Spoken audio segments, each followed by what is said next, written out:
দানিলো বা সান্দ্রো নন, ব্রাজিলের বিশ্বকাপে দরকার থিয়াগো সিলভা। এবার এই দাবি উঠেছে এখন অনেক সমর্থকদের কণ্ঠে। বয়স 41 পেরিয়ে 42 ছুঁই ছুঁই, তবুও অভিজ্ঞতা, লিডারশিপ আর ডিফেন্সিভ স্থিরতার কারণে আবারও আলোচনায় থিয়াগো সিলভা। কেননা নয়া কোচ কার্লো বলেছেন তার কাছে মুখ্য বয়স নয়, পারফরমেন্স।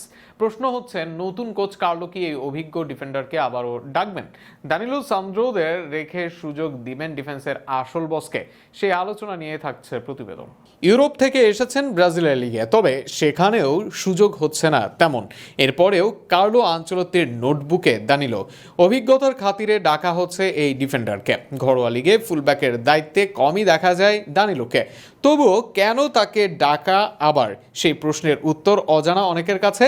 আলেক্সান্দ্রোকে নিয়েও আছে বিতর্ক, তিনিও নেই আগের সেরা ফর্মে। ডিফেন্সিভ এই ফুলব্যাক খেলছেন ফ্লেমেঙ্গোতে, সেখানেও নেই ফর্মে। অথচ ব্রাজিলের সুপারস্টার ডিফেন্ডার থিয়াগো সিলভা এই ব্রাজিল লিগ থেকেই 40 ঊর্ধ্ব বয়সে গিয়েছেন পোর্তোতে, আর সেখানে গিয়েও বজায় রেখেছেন নিজের দুর্দান্ত পারফরমেন্স। তাই অনেকের চাওয়া সান্দ্রো দানিলোকে রেখে সুযোগ দেওয়া হোক এই সিলভাকেই। ব্রাজিলের ডিফেন্স নিয়ে যেমন প্রশংসার জায়গা আছে, আবার সেলেসাওদের ডিফেন্স নিয়ে সমালোচনা নতুন কিছু নয়। সাম্প্রতিক ম্যাচগুলোতে দেখা গেছে গুরুত্বপূর্ণ মুহূর্তে ডিফেন্সিভ ভুলের কারণে গোল হজম করেছে সেলেসাওরা। ক্রোয়েশিয়া ম্যাচে সেরকম ভুল করেন দানিলো, ফ্রান্স ম্যাচেও ডিফেন্ডারদের থেকে পাওয়া যায়নি সেরা পারফরমেন্স। এখানে অনেকেই মনে করেন দানিলো বা আলেক্সান্দ্রো যথেষ্ট অভিজ্ঞ হলেও নেতৃত্বের সেই উপস্থিতি নেই তাদের, যা বড় ম্যাচে দলকে সামলাতে পারে।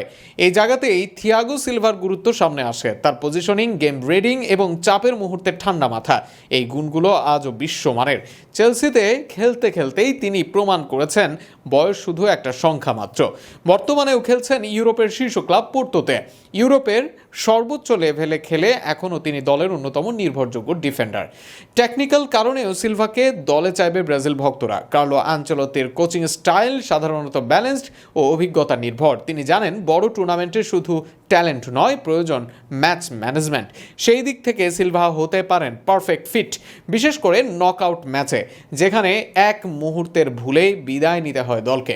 আর সেখানেই সিলভা অভিজ্ঞতার জন্য হতে পারেন ব্রাজিলের এক গেম চেঞ্জার। শেষ পর্যন্ত প্রশ্ন একটাই, ব্রাজিল কি অভিজ্ঞতার দিকে ঝুঁকবে নাকি তরুণদের ওপর ভরসা রাখবে? থিয়াগো সিলভা হয়তো আগের মতো দ্রুত নন, কিন্তু তার মাথা এখনো আগের মতোই তীক্ষ্ণ। কার্লোকে মনে রাখতে হবে, বিশ্বকাপ জিততে চাইলে শুধু পা নয়, মাথাও যে দরকার।